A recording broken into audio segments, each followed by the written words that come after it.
तज्जयति परं ज्योति समं समस्तैरनन्तपर्यायै दर्पणतलैव सकला प्रतिफलति पदार्थमालिका यत्र। पंच परमेष्टि भगवान की जय। पिछली ज्ञानशाला में ये कहा गया था, जो अपने हित का भाव रखते हैं वो व्रतों को धारण करें, और जो ये चाहते हैं कि हमारे व्रतों का पालन अच्छी प्रकार हो वो 7 शीलों को धारण करें। 7 शील में 3 गुणव्रत थे और 4 शिक्षाव्रत। 3 गुणव्रत में पहला गुणव्रत है दिग्व्रत। नाम देखिए, दिग माने दिशाओं में, व्रत माने नियम ले लेना, अर्थात 10 दिशाओं में आने जाने का नियम कर लेना, ये दिग्व्रत है। दिग्व्रत की परिभाषा आप श्लोक नंबर 137 में देखिए। प्रविधाय सुप्रसिद्धैर मर्यादां सर्वतोऽप्यभिज्ञानैः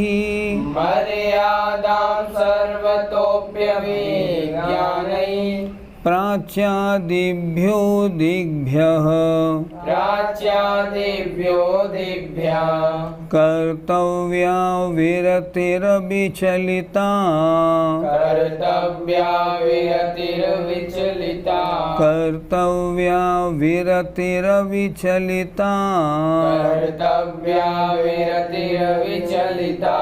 बोलिए।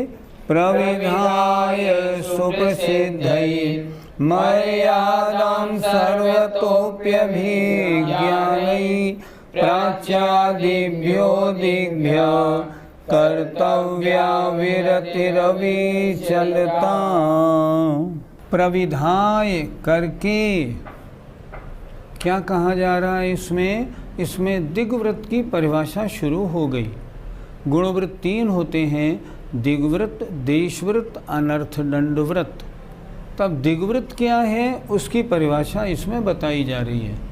प्रविधाय करके, सुप्रसिद्धैर जो मशहूर हैं उनकी मर्यादा को, सर्वतो माने हमेशा के लिए, अभिज्ञानी चिन्हों से, प्राच्यादिव्यो पूर्वादिक दिशाओं में, प्राच्यादिव्यो दिग्व्यो प्राच्य आदि दिशाओं में, विरति ही अविचलिता गमन न करने की प्रतिज्ञा कर्तव्या करनी चाहिए।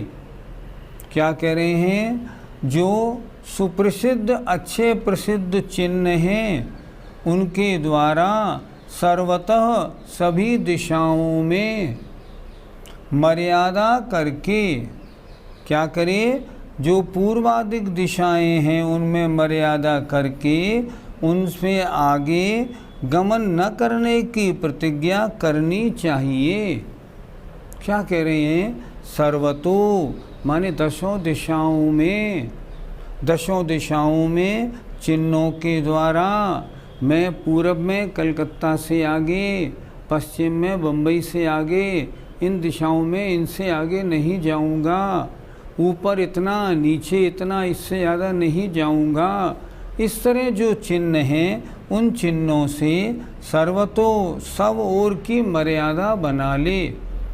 कब, कितने दिन के लिए? जीवन भर के लिए मर्यादा बना ले और फिर उससे आगे गमन न करने की प्रतिज्ञा कर ले। ऐसा करना दिग्व्रत कहलाता है। फिर एक बार देखें,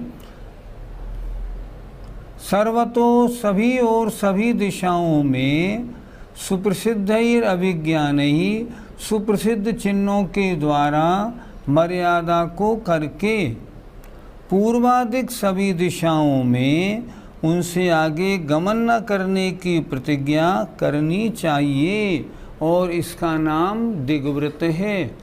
दिग्व्रत अर्थात दशों दिशाओं में आने जाने की मर्यादा जीवन भर के लिए तय कर लेना दिग्व्रत है और उससे बाहर किसी भी हालत में नहीं जाना, इसका नाम दिग्व्रत कहते हैं। शब्द देखो, दिग माने दिशाओं में, व्रत माने विरति, मैं इस दिशा में यहाँ तक जाऊँगा उससे आगे नहीं, इसका नाम है दिग्व्रत। पंडित जी, दिशाएं 10 कौन सी होती हैं? 4 दिशाएं सभी जानते हैं, पूर्व पश्चिम उत्तर दक्षिण, 4 दिशा। 4 विदिशा, इन चारों के बीच वाले कोने, 4 और 4 8, एक ऊपर और एक नीचे, इस प्रकार 10 दिशाएं हो गई। इन 10 दिशाओं में आने जाने की मर्यादा कर लेना, इसका नाम दिग्व्रत है। दिग माने दिशाओं में, व्रत माने मर्यादा कर लेना, इसका नाम दिग्व्रत कहलाता है। यह 10 दिशाओं के लिए किया जाता है। गुरुजी, हमने अणुव्रत तो नहीं लिए हैं, परंतु यदि दिशाओं में मर्यादा की जाए तो क्या दिग्व्रत माना जाएगा या नहीं? ये शील हैं, ये व्रतों की रक्षा करने वाले हैं।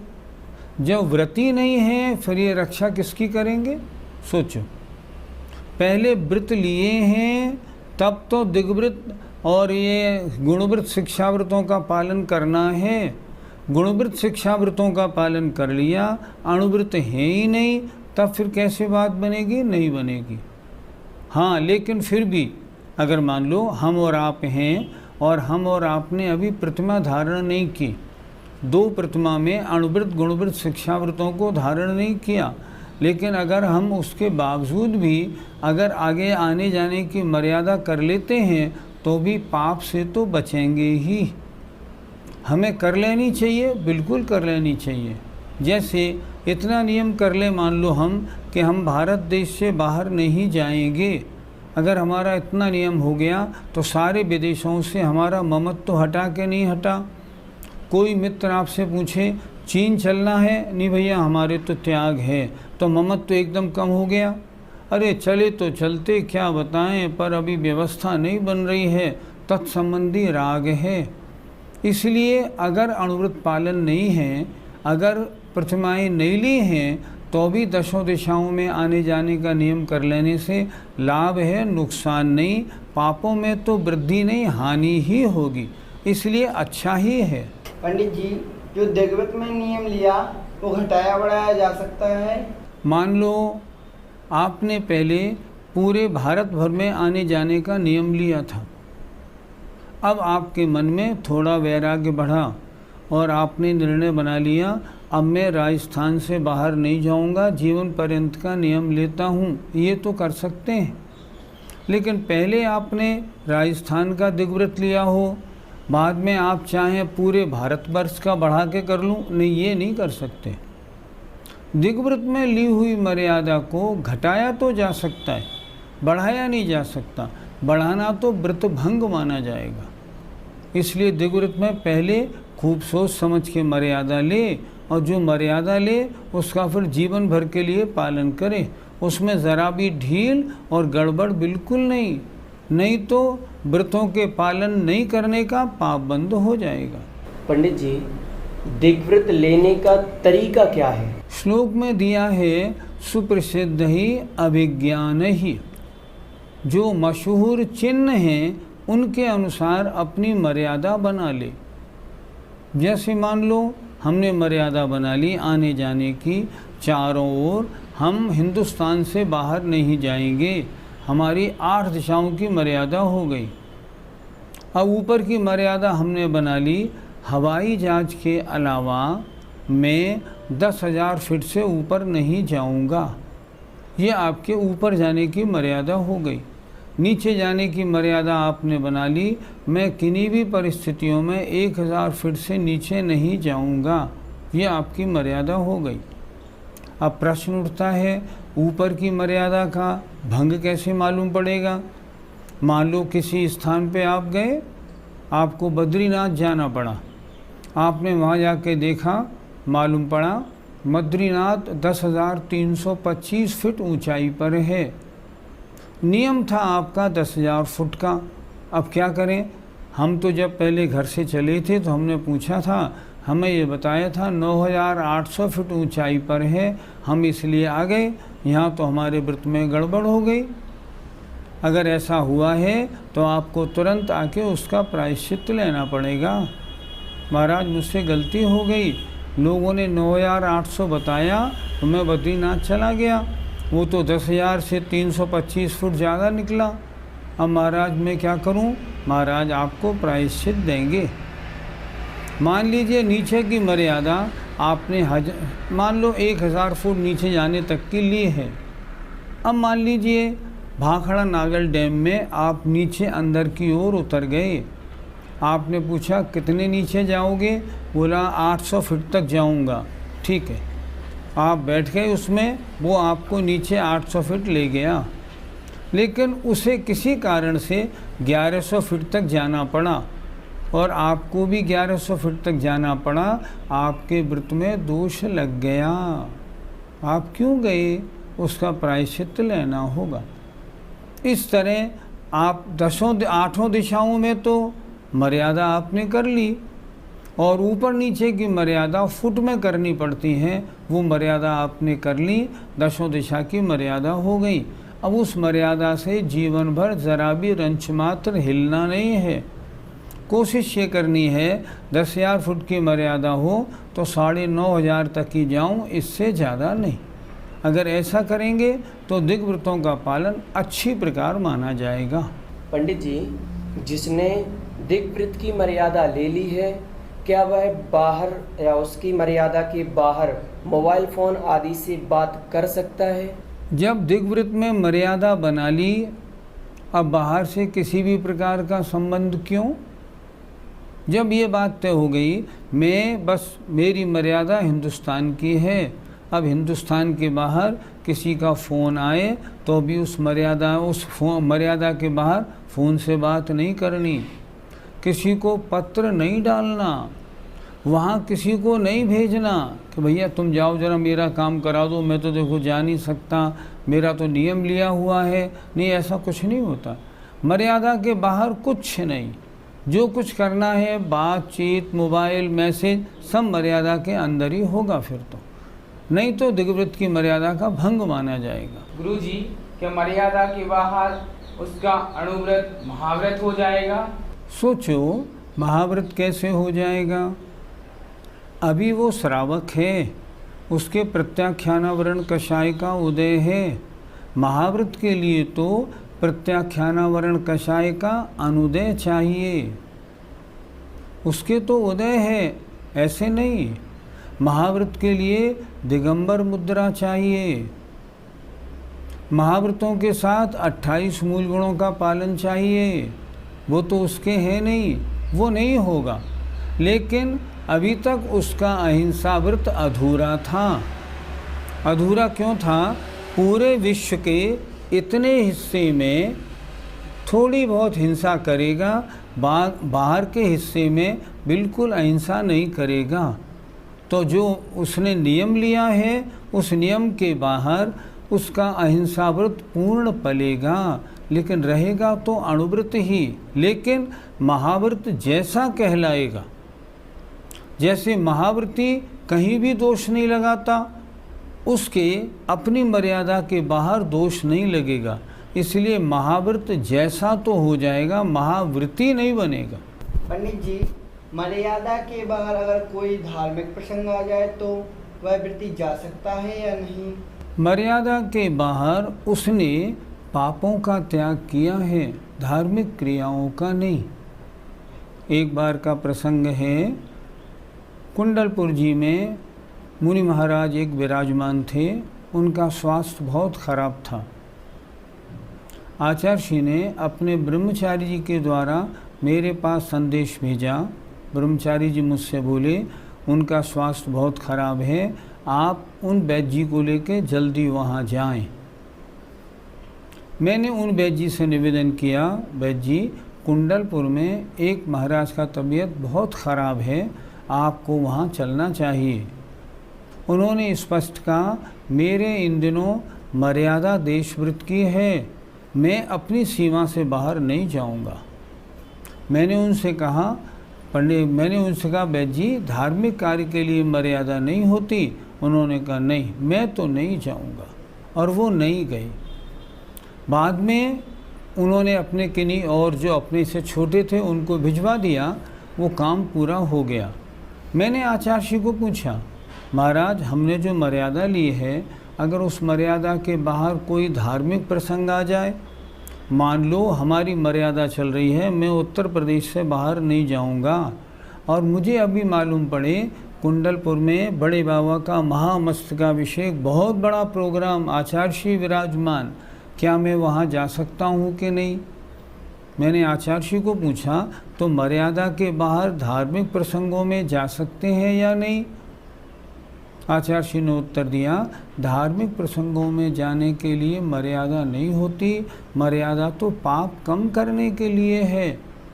इसलिए जो सीमा बनाई है उस सीमा के बाहर कोई धार्मिक प्रसंग आ जाए तो चला जाए, लेकिन फिर धार्मिक प्रसंग ही होना चाहिए, अन्य और कार्य नहीं। उदाहरण मान लो हिंदुस्तान में अंदर अंदर का नियम है मेरा, मान लो मैं हिंदुस्तान से बाहर नहीं जाऊंगा, और मालूम पड़े सिंगापुर में एक विशाल मंदिर बना है और उसका पंच कल्याणक हो रहा है, बहुत शानदार, तो मैं सिंगापुर के पंच कल्याणक में शामिल होने तो जा सकता हूँ, लेकिन सिंगापुर घूमने के लिए नहीं जा सकता, इंद्रिय विषयों के लिए नहीं। उसमें अगर वो लगूंगा तो मेरी मर्यादा का भंग हो जाएगा, वो नहीं हो पाएगा बिल्कुल भी। मैंने व्रत लिया है अपने 5 इंद्रियों के विषयों को कम करने के लिए, 5 पापों को कम करने के लिए। अगर मैं उस बहाने गया और उनमें उलझ गया तो फिर पाप प्रवृत्ति हो जाएगी, वो नहीं, उसमें व्रत में दोष लगेगा। लेकिन अगर कोई धार्मिक प्रसंग हो तो जाने में आपत्ति नहीं। पंडित जी, दिग्व्रत की मर्यादा की बाहर की कोई वस्तु है और उसे कोई दिग्व्रत वाला व्रती उसे धारण कर सकता है कि नहीं? आपने प्रश्न ठीक नहीं पूछा। आप मेरे ख्याल से ये पूछना चाह रहे हैं कि किसी ने दिग्व्रत में अपनी मर्यादा बनाई, अब उसके बाहर की कोई वस्तु उसके पास प्रयोग में आ जाए तो प्रयोग करेगा या नहीं, यही मतलब है ना आपका? यही मतलब है। देखिए, मान लो मैंने हिंदुस्तान से मैं बाहर नहीं जाऊंगा ये नियम लिया है, अब मुझे कोई एक पेंसिल ला के देता है और पेंसिल पर लिखा है मेड इन चाइना, तो मैं उस पेंसिल का प्रयोग कर सकता हूँ कि नहीं? नहीं, इसमें कोई आपत्ति नहीं। मैंने किस बात का त्याग किया है कि मैं अपनी मर्यादा के बाहर जाऊंगा आऊँगा नहीं। मैंने किस बात का नियम लिया है? मर्यादा के बाहर संबंध स्थापित नहीं करूँगा किसी प्रकार का। अब ये कैसे मालूम पड़े मुझे कौन वस्तु कहाँ की आई है कहाँ की नहीं? अब ये कागज़ है हिंदुस्तान का है या विदेशी है? इस कपड़े में केमिकल कहाँ के लगे हैं मुझे कैसे मालूम पड़ेगा? मैं जो मोबाइल यूज़ कर रहा हूँ, मान लो फॉर एग्ज़ाम्पल हिंदुस्तान में बना है या इसमें कुछ पार्ट विदेशी हैं, ये कैसे मालूम पड़ेगा? नहीं, वो नहीं। अगर किसी ने आपको पेंसिल दी है, उस पर लिखा है मेड इन चाइना, लिखा रहे, कोई आपत्ति नहीं। आपने मंगाई नहीं, आपने किसी से लाने के लिए बोला नहीं। अगर कोई आपको देता है और आप प्रयोग करते हैं तो उसमें दोष नहीं लगता। नियम आपने लिया है कि मेरी मर्यादा इतनी है, इसके बाहर मैं आऊँगा जाऊँगा नहीं, मर्यादा के बाहर किसी व्यक्ति से संपर्क रखूँगा नहीं, संबंध जोड़ूँगा नहीं। पेंसिल लेने में आपका मर्यादा के बाहर किसी प्रकार का संबंध नहीं जुड़ता, इसलिए पेंसिल यूज़ करने में उसके दिग्व्रत में दोष नहीं लगेगा। हम और आप में, मैं दर्शकों से बात कर रहा हूँ, हम और आप में अधिकांश लोग ऐसे हैं जिनके व्रत नहीं हैं, लेकिन फिर भी उनके आने जाने की मर्यादा भी नहीं है और मर्यादा नहीं होने के कारण उनका राग भाव पूरे विश्व से बना हुआ है। तो हम क्या करें? हम ये करें, अब हमारे व्रत नहीं है, मान लो अभी हमने व्रत नहीं लिए, अगर व्रत ले लें फिर तो बहुत ही अच्छा, अगर नहीं ले सकते हैं तो अगर आने जाने की मर्यादा कर लेते हैं, आपत्ति नहीं। अगर हम अपनी डायरी में लिख लेते हैं मैं जीवन पर्यंत हिंदुस्तान से बाहर नहीं जाऊंगा, तो हिंदुस्तान से बाहर के सारे देशों से मेरा राग समाप्त। कोई आपसे पूछे और कहे भी स्विट्ज़रलैंड बहुत सुंदर है, होगा मुझे नहीं जाना, नियम है मेरा, ख़त्म। आपका राग नहीं दौड़ेगा, आप पूछेंगे ही नहीं बताना कैसा है, मैं सोचता हूँ, ये बात नहीं बनेगी। इसलिए अगर हमारे अणुव्रत ना भी हों तो भी हम अपनी डायरी में 10 दिशाओं का नियम तो ज़रूर ले लें। इस नियम लेने से पुण्यबंद ही होगा, कोई नुकसान होने वाला नहीं। मुझे आशा है डायरी में आप दिशाओं की मर्यादा ज़रूर बनाएंगे। जय जिनेंद्र।